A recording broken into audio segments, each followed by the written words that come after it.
Hi everyone! Happy Easter! I hope you're having a good Sunday. Dito ako sa Deira City Center ngayon para i-meet si Chinky Tan. As we all know, a wealth coach and life coach. So, ladies and gentlemen, it's gonna be full of inspiration and motivation. Here he is, Mr. Chink Positive himself, Chinky Tan. Para sa akin, no, na hindi talaga natin maiiwasan, lalo na sa ating mga kababayan na mga nagtatrabaho sa ibang bansa, na talagang mapabili, no, ng mga bagay at mga gamit, lalo kung may shopping at may sale. Sa mga dahilang number one, una, naniniwala ko sa pangungulila nang dahil sa malayo yung mga kamag-anak, diba? Minsan nalulungkot, at pag nalulungkot, ang isang bagay na ginagawa aside from pagkain, ang ginagawa ay bumibili na ng mga gamit para magkaroon ng tinatawag ng self-fulfillment. That's number one. Aside from that, I also do believe the reason why people love to shop is also to send to loved ones. Yung parating iniisip, ito bagay ito kay kuya, bagay ito kay tita, bagay ito kay tatay, bagay ito kay nanay. So sila po ay namimili.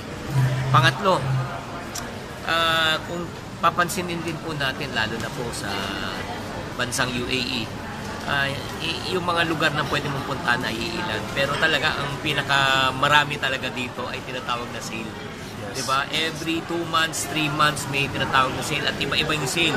May summer sale. Tapos may mga gadget sale.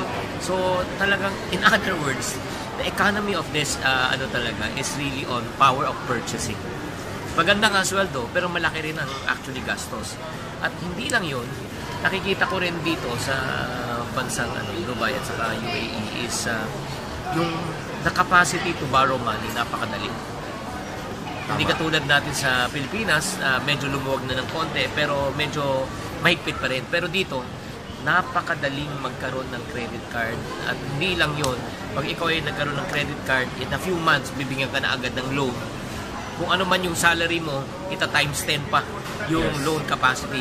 Pag yan, pag minax out mo na yun, talagang forever ka na magbabayad ng iyong pagkakautang. So, maraming yun po yung dahilan on the exterior side. And then, napakaraming mall. Yun isa pa rin. Ang mga malls dito ay super laki. At pag pumunta ka sa mall, ano nang gagawin mo? Either kumain ka lang, or not, mahihikayan ka talaga sa mga shopping. Lalo na kung makikita nyo yung mga tinatawag na 50% off, buy one, take one, diba? Talagang mapapaisip ka talaga makakamura ako. So, yun yung mga dahilan. But more than anything, I do believe why most people are into shopping is because they really lack self-control. Yung the lack of self-discipline. They work so hard, no, and they have what we call as a self-fulfillment mentality. I deserve this. That's really, I work hard for this. That's really, I deserve this bag. I deserve this gadget. I deserve this new shoe. Rewards for self. Yeah, it's a reward for themselves. It's to make them feel good. So, but in the process, I have nothing against people buying things and buying stuff. We also buy, but make sure you don't get into debt.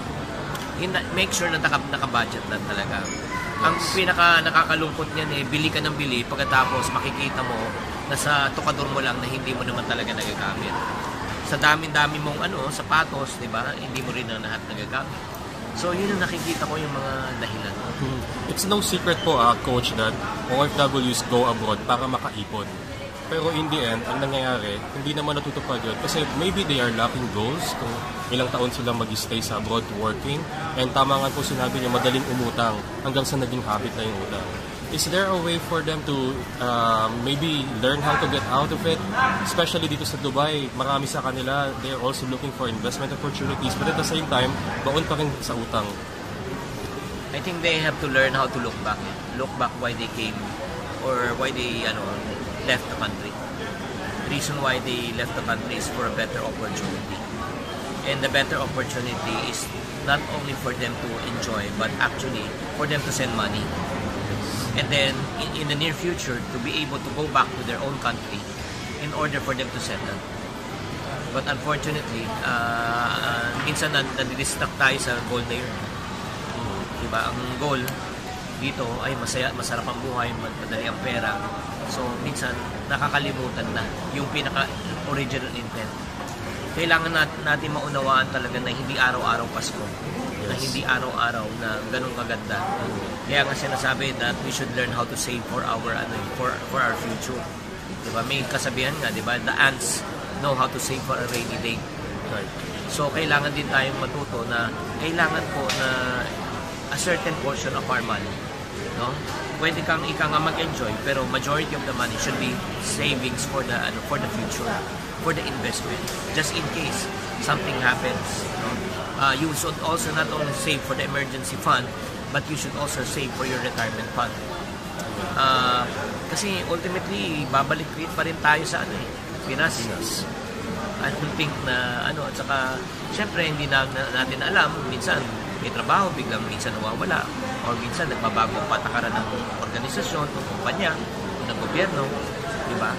So, mas maganda na nakaipon ka. Para pagbalik mo, meron ka maumpisan.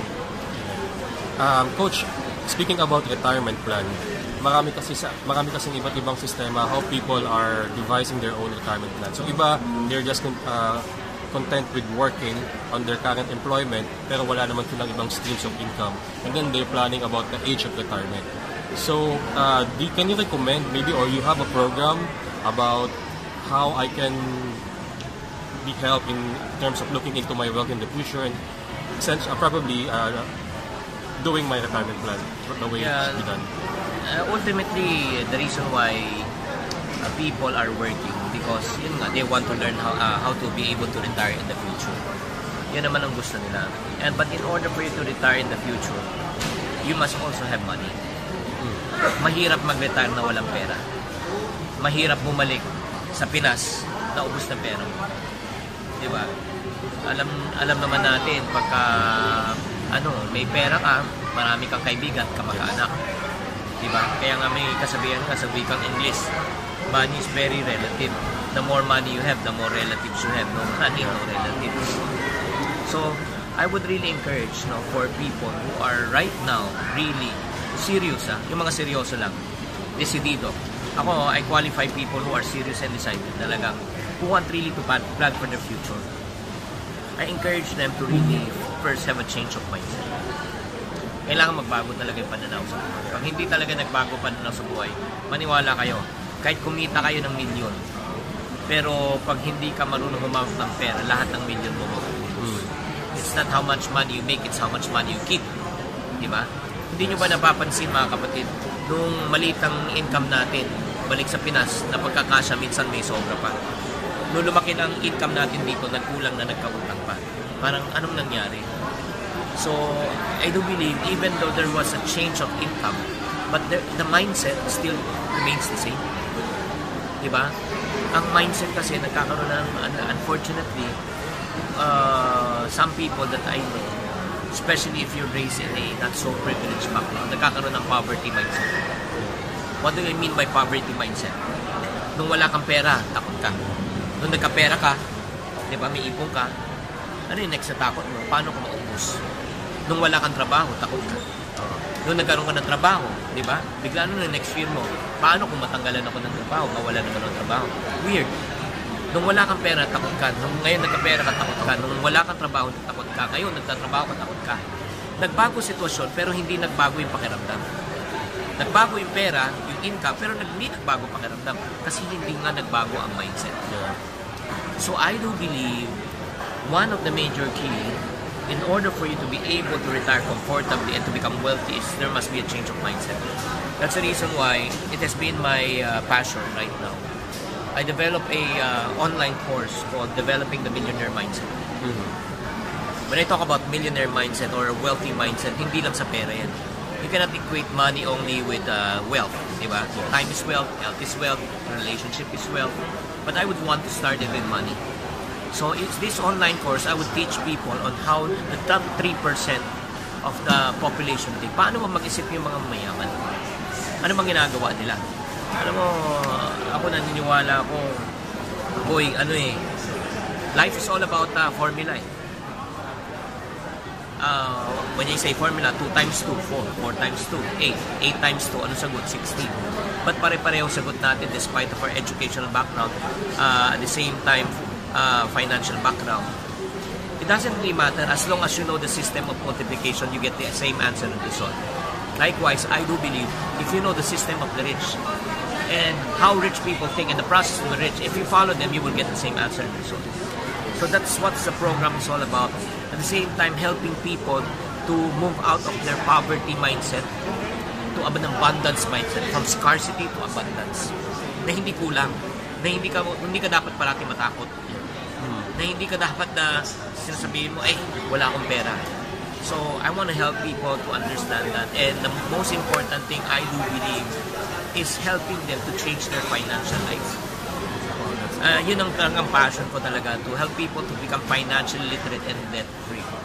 So, in this program, pag nag-enroll silang online, ang beauty nito is all they need to do is I can coach and mentor them personally. 5 minutes a day. At their own convenient time, own convenient place. I'm from Manila, syempre, most people are from other countries. Hindi ko naman pwedeng puntahan. At the same time, if I'm going to coach them personally, it's going to be expensive. But, I found a way through an online course, online coaching session. All they need to do is follow the system and process. May workshop, may mga exercises siyang gagawin, at gagawin niya at their own pace. You can do it probably in 30 days, some people 60 days, some people 90 days, doesn't really matter. Pero pag nadaanan mo yan at ginawa mo lahat ng course, tiyak na talagang magbabago ang mindset ng tao. So if people are interested to know more about this, all you need to do is just go to a website called Chinkitan Academy/DTMM. Again, you can just look it at the screen, Chinkitan Academy/DTMM. That's Developing the Millionaire Mindset. That was very interesting po, Coach. And how about your social media accounts if people want to follow you or get some quick advices from you? Please feel free to follow me. Every day I post quotes, blogs, videos for free. All you need to do is just go to my Twitter, Instagram, YouTube, at Chinkitan. You just follow it, and then it's for free. There's no obligation. Alam mo, uulitin ko, mga kababayan ko, na talagang para sa mga taong nananalig na talaga magbago ang buhay at gusto nyo talaga guminhawa ang inyong buhay at gusto nyo talaga matulungan ng mga kamag-anak at mga mahal nyo sa buhay, I really encourage you to become financial literate. The way to financial freedom is financial literacy. The problem is not the lack of money. The problem is not the lack of opportunity. The problem is the lack of knowledge and ideas. Kung meron kang alam, meron kang kapangyarihan. Maraming salamat po, Mr. Chinkitan, Chink Positive himself. Thank you.